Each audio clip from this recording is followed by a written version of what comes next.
یہ خام خواہ لوگوں کو شوق چڑھا جی دنیا سیکولر ہو رہی ہے، دنیا مرتد ہو رہی ہے، دنیا ایتھیسٹ ہو رہی ہے۔ اور بھائی دنیا جو اس وقت مسلمان ہے نا وہ صوفی ہوئی ہے، یہ سب سے بڑا مسئلہ ہے۔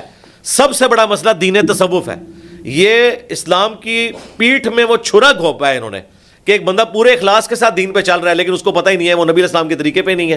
بخاری شریف میں حدیث قدسی ہے، اللہ کریم فرماتا ہے من عادى لي وليا فقد آذنته بالحرب، جس نے میرے ولی سے عداوت رکھی اس سے میرا اعلان جنگ ہے۔ تو اس نے اولیاء کرام کے خلاف اس نے محاذ کھڑا کیا ہوا ہے، جملے کستا ہے، اس کے دل میں بغض ہے۔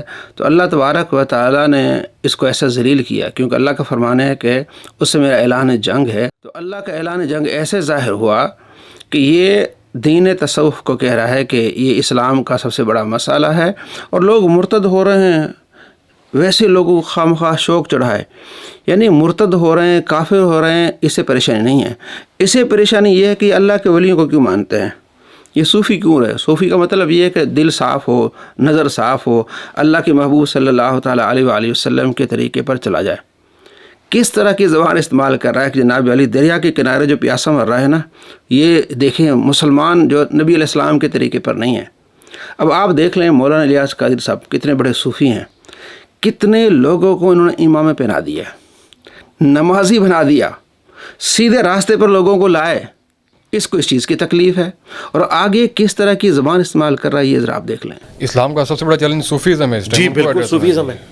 جہاد کے دشمن صوفی، قرآن کے دشمن صوفی، صحیح الاسناد احادیث کے دشمن صوفی۔ آپ کو کہتے ہیں رہبانیت کی زندگی گزارو، خود کوئی مریدنی نہیں چھوڑتے۔ ایسی گھٹیا زبان والا یہ دعویٰ کرتا ہے کہ میرا اخلاق نبیوں والا اخلاق ہے، یہ نبی علیہ السلام پر جھوٹ باندھتا ہے، جھوٹے پر اللہ کی لعنت ہو۔ آپ علیہ السلام کا ایسا اخلاق ہوتا تھا؟ صوفی قرآن کے دشمن ہے، احادیث کے دشمن ہیں اور جہاد کے دشمن ہیں۔ اللہ تبارک و تعالیٰ کے محبوبوں کے بارے میں اس طرح کی زبان استعمال کرنا۔ اللہ کریم کیا فرماتے ہیں؟ الا ان اولیاء اللہ لا خوف علیہم ولا هم یحزنون۔ سن لو جو اللہ کے ولی ہیں، اللہ کے پیاروں نے کوئی خوف نہیں، کوئی غم نہیں ہے۔ تو ذلیل یہ ہوگا، کوئی مریدنی نہیں چھوڑتے۔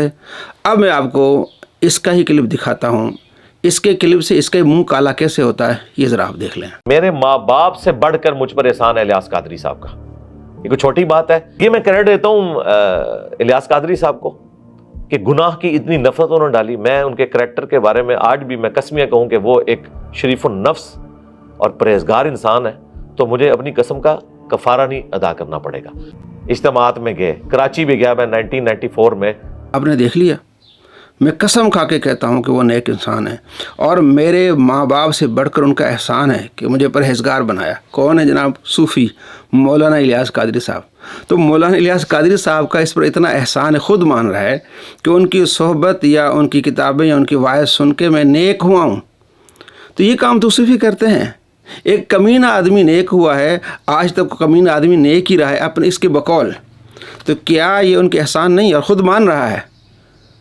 تو زبان کیسے استعمال کر رہا ہے؟ ایک طرف کہ مریدنی نہیں چھوڑتے کوئی، اور دوسری طرف کیا کہ میں قسم کھاتا ہوں کہ جناب علی وہ نیک انسان ہے۔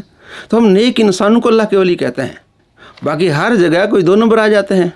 تو پیروں کا کام یہ ہوتا ہے کہ لوگوں کی اصلاح کرنا، اپنے مریدوں کی اصلاح کرنا، ان کو نمازی بنانا، انہیں اس چیز کی ترغیب دینا کہ وہ قرآن پڑھیں، نبی علیہ السلام کی سنت پر چلیں، اور یہی کام مولانا الیاس قادری صاحب نے کر کے دکھایا۔ اس کو تکلیف ہے جناب علی، یہ مریدنی نہیں چھوڑتے۔ اب بتائیں شیخ عبد القادر جیلانی رحمۃ اللہ علیہ کتنی مریدنیاں لے گئے تھے، اور خود یہ قسم اٹھا کے کہہ رہا ہے کہ یہ پرہیزگار ہیں مولانا الیاس قادری صاحب۔ یہ اپنے ہی قول و فعل میں تضاد رکھتا ہے، کمینہ آدمی ہے۔ جہاد کے بارے میں کہا یہ دشمن ہے۔ ابھی خود اس نے ویڈیو بنائی پچھلے دنوں، مفتی منیب الرحمان صاحب نے یہ فتویٰ دیا کہ جہاد مسلمانوں پر فرض ہے، تو اس نے یہ کہا کہ کوئی مسلمان بھی جہاد اور قتال کے خلاف نہیں ہے۔ اب یہاں کہہ رہا ہے کہ صوفی جو ہیں وہ جہاد اور قتال کے دشمن ہیں۔ یہ ذرا آپ دیکھ لیں۔ غلام احمد قادیانی دجال نے گریٹ برٹن کے زیر اثر اس قسم کے فتوے اپنے زمانے میں دیے کہ جہاد جو ہے موقوف ہو چکا ہے، اور اس کو چھوڑ کر مسلمانوں میں جتنے بھی گروہ ہیں وہ سب کے سب جہاد اور قتال کے قائل ہیں۔ دیکھ لیا آپ نے، خود مانا۔ تو کمینہ آدمی ہوا کہ نہیں ہوا؟ جو کسی کو یہ کہے کہ اللہ کا دشمن ہے، قرآن کا دشمن ہے، تو اللہ کے نبی کیا فرماتے ہیں؟ یہ بات اسی پہ لوٹ آئے گی۔ وہی شخص اللہ کا دشمن ہوگا. اور یہ بات نبی علیہ السلام کا فرمان ثابت ہوا صادق و مرزا پر. اس نے خود کہا اپنی ویڈیوز میں کہ میں جہاد نہیں کروں گا, میں ٹیکس دیتا ہوں, میں جہاد نہیں کروں گا. یہ ذرا آپ دیکھ لیں. اس طرح وہ جنرل بھی عوام الناس کو گلا نہیں کر سکتا کہ آپ نے ٹینکوں کے آگے جا کے لیٹنا ہے. یہ کوئی نیکی کا کام نہیں جو آپ کر رہے ہیں. ہم نے کیوں لیٹنا ہے جا کے؟ بھائی ہم نے نہیں لیٹنا. ہم نے پیسے دیے, اپنے بچے دیے. آپ جس سرزمین جیل میں بیٹھے ہوئے ہیں, ادھر تو میجورٹی لوگ فوج کے اندر ہیں. جی دیکھ لیا آپ نے, یہ جہاد میں جا نہیں سکتا. اور دوسری طرف مفتی منیب الرحمان صاحب جو صوفیوں کو ماننے والے, وہ کیا فتویٰ دے رہے ہیں کہ جہاد فرض ہے. اور یہ کیا کہہ رہا ہے کہ میں جہاد پہ نہیں جا سکتا, میں ٹیکس دیتا ہوں, ہم نے بچے دیے ہیں. اور آگے کہہ رہا ہے کہ ہم معذور ہیں, ہمیں گن نہیں چلانی آتی. ہاں جی, یہ ذرا دیکھ لیں آپ. تو یہ تو معذور لوگ ہیں, ان کے پاس تو جہاد ہے ہی نہیں ہے. میں اور آپ سارے معذور ہیں, کیونکہ ہمارے پاس نہ ٹریننگ ہے نہ اسلحہ. معذور کا مطلب جو اللہ کے حضور معذرت پیش کر سکتا ہے, عذر ہو جس کا, مجبوری ہو. ٹانگ ٹوٹا ہونا بھی مجبوری ہے, اور سلامت ہے اور اسلحہ نہیں چلانے آتا, نہ وہ اسلحہ موجود ہے, تو یہ بھی مجبوری. اب مجھے بتائیں کہ جہاد کا دشمن کون ہے؟ صوفیوں کو ماننے والے, چاہے وہ اہل سنت بریلوی ہوں یا دیوبندی ہوں, اہل حدیث ہوں, سب نے متفقہ طور پر فیصلہ کیا اور اعلان کیا کہ جہاد فرض ہے. تو صوفیوں کو ماننے والے کہہ رہے جہاد فرض ہے, اور یہ جو کہہ رہا ہے کہ جہاد کے دشمن ہیں صوفی, ان پر غلط الزامات لگا رہا ہے, اور خود یہ جہاد کا منکر ہے اور جہاد پہ جانے کو تیار نہیں ہے. بہانے بنا رہا ہے کہ ہم ٹیکس دیتے ہیں, ہم معذور ہیں.